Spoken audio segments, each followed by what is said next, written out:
Today we're going to show off a Westcott Designs preload collar spacer lift for a 250 series Land Cruiser. Let's get started. Okay, so what we have here is the Westcott Designs spacer lift. It's a 2.5 inches in the front, 0.5 inches in the rear.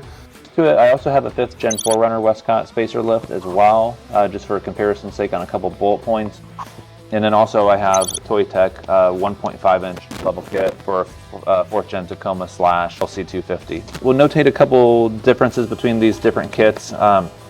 Notably with the 4Runner, with the 5th Gen 4Runner, the Westcott Designs kit comes with the front strut mount top piece, which you notice that does not come in the LC250 kit.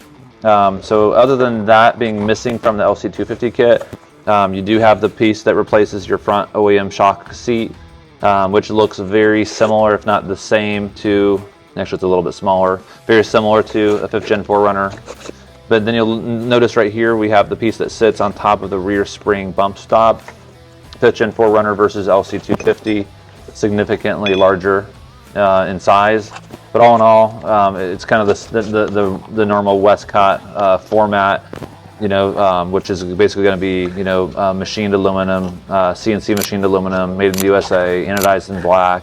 They may make a raw version of it. I'm not sure why, but you have that element as well. Very high quality spacer lift. The Toy Tech one, in my opinion, a fairly high quality unit as well. Some notable differences. Obviously, it doesn't have the rear spring piece, so there's no lift in the rear whatsoever.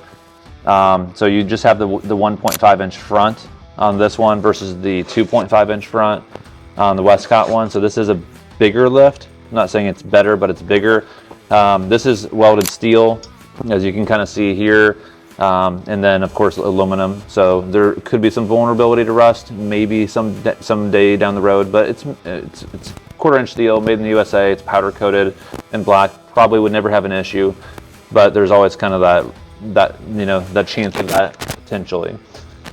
So all in all, let's take a look at the Land Cruiser and see what it looks like on the vehicle itself. So what we're looking at here, it lines in spec. Doesn't require an upper control arm of some sort. In some cases, we do use like an SPC upper control arm to make sure these things do get aligned perfectly.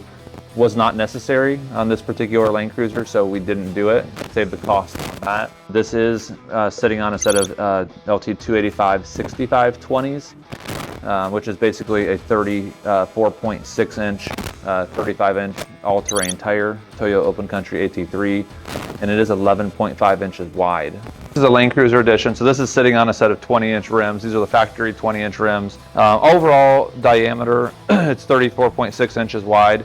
Probably the biggest size tire that you would want to use for this particular level kit.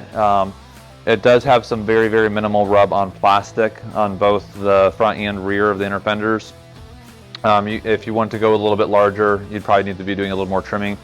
In this particular case, we've driven this car about 20 miles or so. We've kind of done hard turns in reverse and every mix match of terrains that we have around here. And honestly, we're not going to trim this plastic at all. It does touch it ever so slightly, but it doesn't really make noise inside the cabin, although you can see it physically touching it when you're doing a full lock on the steering wheel.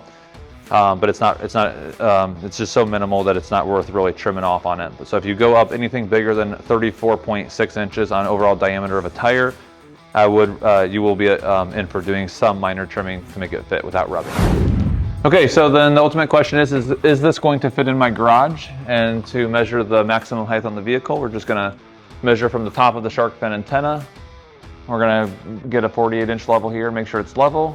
And then we're gonna measure from the ground to the top to the level. And this vehicle is sitting exactly at 79.5 inches in total height. Most garages around here at least are around 84 inches, so this should fit in anybody's garage. Even if you add a roof rack, most of the modular ones, the Prince's, the Westcotts, and even the Toyota OEM one, they hover just slightly over that. So it's not really gonna still put you over 80 inches on most of the modular roof rack. So I think that this particular 35-inch tire combination in conjunction with this Westcott Designs level kit, in conjunction with even a roof rack, as long as you're gonna land around 80 inches. And just to kind of keep that in mind too, this vehicle is bone dry. There's nothing inside of it.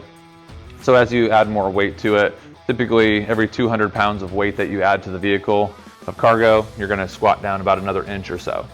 So all in all, will this fit in your garage? I think the answer is yes. If you guys have any questions, please ask in the comment section below. If you like the video, please hit thumbs up and subscribe for future Land Cruiser content.